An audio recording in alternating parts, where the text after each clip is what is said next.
Hello dear students. तो last session में हम लोगों ने क्या किया था, मेमोरी क्या होता है उसको डिस्कस किया था, और आज उसको हम स्लाइड के थ्रू वन बाय वन समझेंगे कि क्या होता है। Memory is the ability to store, retain and recall information. It allow you to learn from experience, recognise people and places, remember facts and performance skills. मतलब memory हम लोगों का जो एक्सपीरियंस होता है या कुछ हम लोग जो पढ़ते हैं, कहीं से इन्फॉर्मेशन लेते हैं, वो सब जो हमारा माइंड की जो एबिलिटी होती है ना स्टोर करने की, वो मेमोरी होती है. मेमोरी हर किसी की एक जैसी नहीं होती, किसी की ज़्यादा होती है, किसी की कम होती है. पता है ना आप लोगों को? कोई बोलते हैं ज़्यादा इंटेलिजेंट है, किसी को बोलते हैं कम इंटेलिजेंट है. तो वो किस पे डिपेंड करता है? हमारी माइंड की एबिलिटी पे.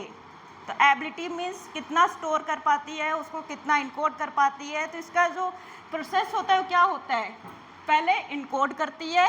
हमारा जो भी बात या इन्फॉर्मेशन या जो भी पढ़ रहे हैं वो सब क्या करती है, इनकोड करती है, फिर स्टोर करती है. उसके बाद क्या करती है, रिट्रीव करती है, जिसको हम अभी डिटेल में पढ़ेंगे. मेमोरी प्रोसेस क्या बताया था मैंने? Encoding, storage, retrieval. Encoding means आप कुछ भी पढ़ते हो, बुक्स में पढ़ते हो ना, तो कैसे पढ़ते हो, वन बाय वन करके पढ़ते हो. ऐसा तो नहीं कि आपने बुक उठाया, उसको बस ऐसे एक बार देखा और सारा आपको याद हो गया. होता है ऐसे? नहीं होता ना. क्या करते हो, वन बाय वन क्या वर्ड लिखा है उसको धीरे धीरे पढ़ते हो. तो वो क्या होता है, प्रोसेस होता है माइंड का. वो फिर कहाँ जाके स्टोर हो जाता है, हमारे माइंड में स्टोर होता है. उसको फिर हम कैसे यूज़ कर सकते हैं, कैसे रिट्रीवल करते हैं. फॉर एग्ज़ाम्पल आपका जैसे कोई एग्ज़ाम है, ठीक है, मैथ्स का एग्ज़ाम है. आप लोग क्या करते हो, मैथ्स का पढ़ के जाते हो. साइंस का है तो साइंस पढ़ के जाते हो, और हिंदी है तो इंग्लिश है तो इंग्लिश पढ़ के जाते हैं. पढ़ा आपने सब है. लेकिन जब आपका मैथ्स का एग्ज़ाम होता है तो आप जब एग्ज़ाम हॉल में बैठते हो तो आप क्या करते हो, साइंस, इंग्लिश सब कुछ तो नहीं एक बार दिमाग में लाते हो. अगर मैथ्स का एग्ज़ाम है तो आप क्या करते हो, मैथ्स जो आपने पढ़ा है, जो स्टोर है आपके माइंड में, उसको क्या करते हैं, रिट्रीव करते हो. मीन्स उसको याद करते हो कि क्या क्या था. वही आपका जो स्टोरेज है वहाँ से वो सारा रिट्रीव होता है, रिट्रीवल होता है, और फिर आप वही लिखते हो.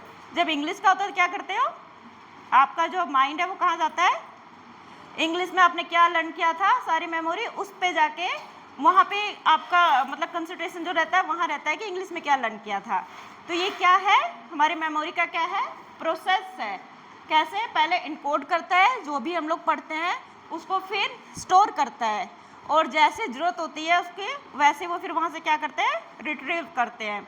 जिस चीज़ की हमें जिस इंफॉर्मेशन की रिक्वायरमेंट होती है वहाँ से स्टोरेज में से रिट्रीव करता है. ठीक है. अब देखो मेमोरी कितने टाइप की होती है, 3 टाइप की होती है. Sensory memory, short term memory, long term memory. Sensory memory क्या होती है, टाइप ऑफ मेमोरी पता है आप लोगों को, समझ में आ गया. सेंसरी मेमोरी जो होती है बहुत शॉर्ट टाइम के लिए होता है. इसका ड्यूरेशन क्या होता है, 1 से 3 सेकेंड. मीन्स आपने जैसे कोई स्मेल किया या फिर कुछ आपने देखा या कुछ सुना, तो ये क्या होता है, सेंसरी मेमोरी होता है. जो हमारे सेंस ऑर्गन होते हैं ना, कितने सेंस ऑर्गन होते हैं, 5. और जिसको हम लोग डिटेल में भी दूसरे स्लाइड में देखेंगे, जिसको सेंस ऑर्गन कितने टाइप का था. अभी आप ये समझ लो कि मेमोरी का टाइप कितना होता है. सेंसरी मेमोरी हो गया, short term memory. Short term memory क्या होता है, जो सेंसरी मेमोरी होती है उससे थोड़ा बड़ा होता है इसका ड्यूरेशन. और फिर long term memory. Long term memory क्या होता है, क्या होता है, वो जो हमारी लाइफ का इवेंट होता है, कोई अचीवमेंट होता है, वो सारे लॉन्ग टर्म मेमोरी में होता है. शॉर्ट टर्म मेमोरी को हम लोग बार बार रिवाइज करके, रिहर्सल करके उसको लॉन्ग टर्म में कन्वर्ट कर सकते हैं. अब नेक्स्ट में हम लोग देखेंगे कि शॉर्ट टर्म मेमोरी में और सेंसरी मेमोरी में और लॉन्ग टर्म मेमोरी में क्या क्या होता है. Sensory memory, iconic memory. Iconic memory जो आप लोग देखते हो आई से, ये आइकॉनिक मेमोरी हो गया. दूसरा इकोइक मेमोरी, जो आप लोग सुनते हो कानों से. क्या हो गया वो? Echoic memory. उसके बाद है आपका हैप्टिक मेमोरी। हैप्टिक मेमोरी क्या होता है? जो आप लोग कुछ भी टच करके, जैसे कि अभी चाय या कॉफ़ी पीऊँगी मैं, गर्म रहेगा, तो जैसे उसको टच करूँगी तब मुझे पता चलेगा ये गर्म है। उसको रखने के बाद भी मुझे वो फील होगा, वो कुछ सेकंड के लिए होगा। तो क्या हो गया? ये सारे सेंसरिक मेमोरी में आ गया। कुछ टेस्ट करते हैं, कुछ खाया आपने, टेस्ट याद है आपको, तो वो क्या रहेगा? क्या रहेगा? सेंसरिक मेमोरी। मतलब थोड़ा सा आपने खाया, उस टाइम टेस्ट है, उसके बाद वो बहुत देर तक तो नहीं रहेगा ना। तो वो सारे क्या होते हैं? आइकॉनिक मेमोरी में आते हैं। नेक्स्ट, जैसे कि अब इसमें लॉन्ग टर्म मेमोरी हो गया। लॉन्ग टर्म मेमोरी मैंने आपको बताया है कि जो बहुत देर तक याद रहता है हमें। लॉन्ग टर्म मेमोरी में भी क्या होता है? 2 टाइप का होता है, एक्सप्लिसिट मेमोरी और एक्सप्लिसिट मेमोरी और इम्प्लिसिट मेमोरी। एक्सप्लिसिट मेमोरी हमने लास्ट सेशन में किया था, क्या होता है? कितने टाइप का होता है? एपिसोडिक मेमोरी होता है और सिमेंटिक मेमोरी। एपिसोडिक मेमोरी में क्या होता है? जो आप लोगों को हमेशा याद रहता है, जैसे बचपन की बातें आप लोगों को जब आप बड़े हो जाते हो तब भी याद रहता है, तो वो कौन सी मेमोरी होगी? लॉन्ग मेमोरी में एपिसोडिक मेमोरी। जैसे कि आप स्कूल गए फर्स्ट टाइम, आपको याद रहेगा लाइफ टाइम तक आप स्कूल गए थे। आपके पेरेंट्स को याद रहेगा कि आपका फर्स्ट डे ऐसा था। लेकिन वही आपकी जो एपिसोडिक मेमोरी है, हो सकता है दूसरे के लिए वो एपिसोडिक मेमोरी ना हो। जैसे कि आपकी टीचर के लिए, आपका स्कूल का फर्स्ट डे आपकी टीचर के लिए एपिसोडिक मेमोरी नहीं होगा। क्यों नहीं होगा? क्यों नहीं होगा?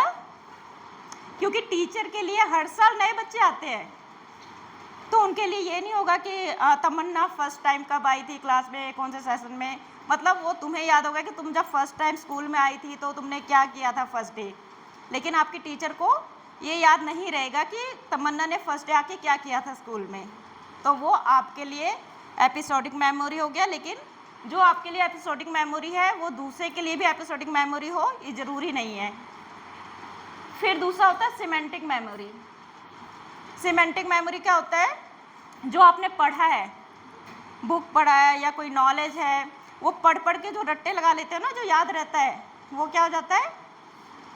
Semantic memory. जैसे सीमेंट से हो जाता है ना पूरा ठोस।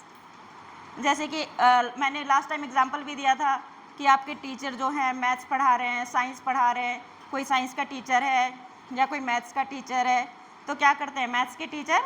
आप सम करोगे, उनको आंसर तक याद रहता है पहले से ही, और फिर हम लोग कहते हैं वाओ हमारी मैम या हमारा सर कितने इंटेलिजेंट है ना, हमने सॉल्व भी नहीं किया और उनको आंसर भी पता है। उनको ये भी पता है कि इसका आंसर कौन से पेज नंबर पे है। अगर कोई इंग्लिश की टीचर आपको पढ़ा रहे हैं तो आपको ये पता रहता है, टीचर को ये पता रहता है कि ये चैप्टर जो है इस पेज नंबर पे है। होता है ना ऐसा? इंग्लिश में जब अगर कोई इंग्लिश हिंदी कोई भी टीचर जब आपको पढ़ाते हैं तो उनको पहले से पता होता है कि ये वाला चैप्टर, कहते हैं ना बेटा पेज नंबर ये खोलो, इस पे ये वाला लेसन मिल जाएगा। तो वो क्या है? उनके सीमेंटिक मेमोरी है। पढ़ के बार बार, क्योंकि वो 10 साल से वही पढ़ा रहे हैं, तो उनका नॉलेज जो है बिल्कुल सीमेंट की तरह ठोस हो गया है। ये सब किस में आते हैं? इम्प्लिसिट मेमोरी में आते हैं। और एक होता है एक्सप्लिसिट। इसके बाद एक्सप्लिसिट मेमोरी में वो सब आता है। इम्प्लिसिट मेमोरी में क्या आता है? जो आपके हैबिट में इंक्लूड हो, हैबिचुअल हो आप लोग करने का, लेकिन आपको पता नहीं है वो चीज़ आप लोग कर रहे हो, हैबिट में है। जैसे साइकिल चला रहे हो, साइकिल चलाते चलाते आप लोग बातें भी करते हो, गाने भी सुनते हो, लेकिन क्या ऐसा होता है कि आप गाने सुन रहे हो तो साइकिल आप इधर की बजाय उधर चले जाओ? होता है किसी के साथ ऐसा? नहीं होता ना। आपको जहाँ जाना है आप वहीं जाते हो, आपको अपना घर याद रहता है, लेकिन उस बीच में आपने क्या किया? कोई गाने भी सुन लेता है, बातें भी कर लेते हो फ्रेंड से, लेकिन आपको पता है कि मुझे इधर जाना है। तो ये कौन सी मेमोरी हो गया? Procedural memory.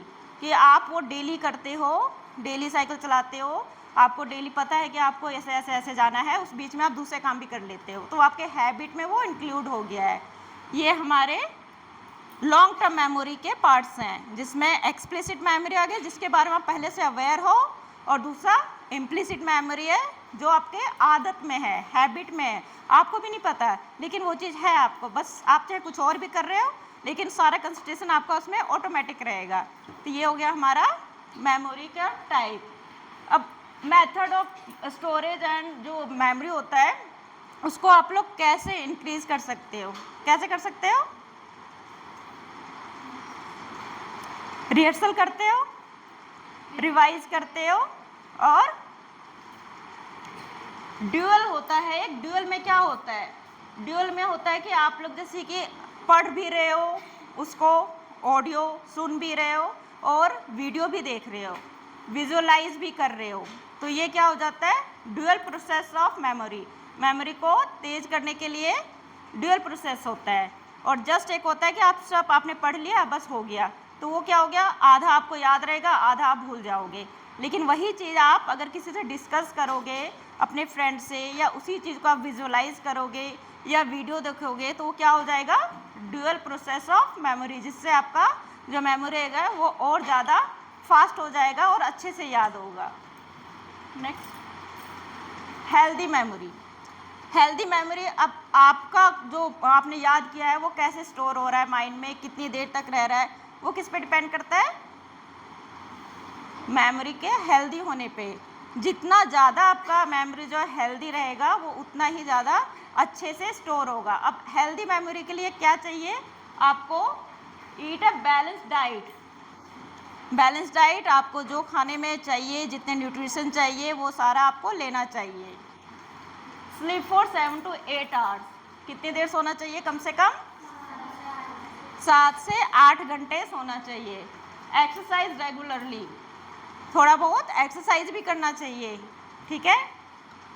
रिवाइज फ्रीक्वेंटली, जो भी आपने पढ़ा है उसको क्या करना है आपको? रिवाइज करते रहना है। Solve puzzles and brain gaming. Puzzles होते हैं, गेमिंग होते हैं, जिससे क्या होता है माइंड थोड़ा और शार्प होता है, तो वो सब आपको करते रहना चाहिए। नो स्ट्रेस, ये बहुत इम्पोर्टेंट है। अगर आपकी मेमोरी बहुत शार्प है, बहुत अच्छी है, लेकिन आप इतना ज़्यादा स्ट्रेस लेते हो तो क्या होगा? आपको कुछ भी याद नहीं रहेगा। ये हमारी मेमोरी पे बहुत बड़ा इम्पैक्ट डालती है, इसलिए स्ट्रेस को दूर रखना है अपने से। No disturbance. जब आप पढ़ रहे होते हो तो डिस्टर्बेंस नहीं होना चाहिए। डिस्टर्बेंस मीन्स आपने गाने सुन, कई लोग होते हैं ना, क्योंकि हैबिट होती है गाने लगा लेते हैं, पढ़ भी रहे होते हैं, या फिर बहुत सारे बच्चे कहीं उधर डांस कर रहा है, कोई कुछ कर रहा है, उसके बीच में जाके पढ़ रहे हैं, तो उससे एक तरह के डिस्टर्बेंस क्रिएट होता है, जिससे आपको ठीक से याद नहीं होगा। तो डिस्टर्बेंस भी नहीं होना चाहिए। कोई टीवी चला लेता है, कई गेम खेल रहे होते हैं और इधर बुक रख के पढ़ भी रहे होते हैं, ऐसे बच्चे भी होते हैं, तो ये सब नहीं करना चाहिए। तो आपकी मेमोरी जो है वो क्या होगा? हेल्दी होगा। अच्छा, एक बात बताओ मुझे आप लोग, किसी ने सुना है जैसे बोलते हैं ना कि मेमोरी, अरे इसका तो बिल्कुल ये गाय है, बहुत सीधी सादी है ना, या भी बहुत सीधा साधा है, तो ये एक कॉम्प्लीमेंट नहीं है, कमेंट है। क्या है? कमेंट। आपको अपना माइंड, सब माइंड ही नहीं, आपका जो ऑर्गन जो है, जैसे कि हाथ हो गया या कुछ भी हो गया, आप लोग जितना जिस काम को करोगे वो उतना ही शार्प होगा।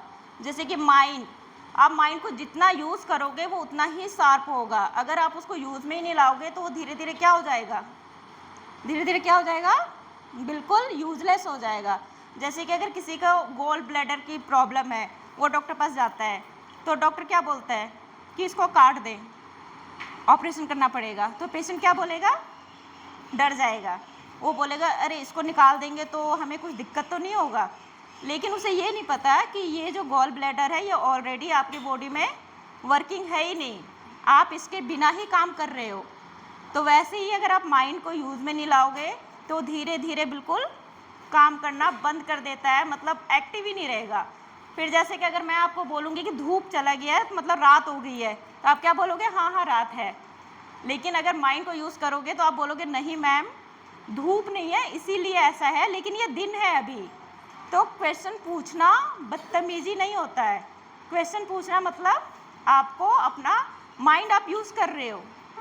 ठीक है, मैंने जो बोल दिया वो सही है, या गलत है वो ज़रूरी नहीं है, लेकिन उस चीज़ को आप क्वेश्चन कर रहे हो। जैसे कि अगर मैंने दिन बोल दिया तो दिन, रात बोल दिया तो रात, और ऐसे बच्चों को क्या बोलते हैं, अरे बहुत सीधे साधे बच्चे हैं ये। तो हमें सीधे साधे बच्चे नहीं बनना है, ज़्यादा एक्टिव बनना है, टैलेंटेड बनना है, अपने माइंड को क्या करना है, यूज़ करना है, अपनी क्लास में क्वेश्चन पूछना है सर से, मैम से, और अपने माइंड को क्या करना है, शार्प करना है। तो आपकी मेमोरी क्या होगा, तेज हो जाएगा। तो आज के सेशन में क्या क्या आप लोगों ने समझा, क्या क्या समझा, जल्दी जल्दी बताओ।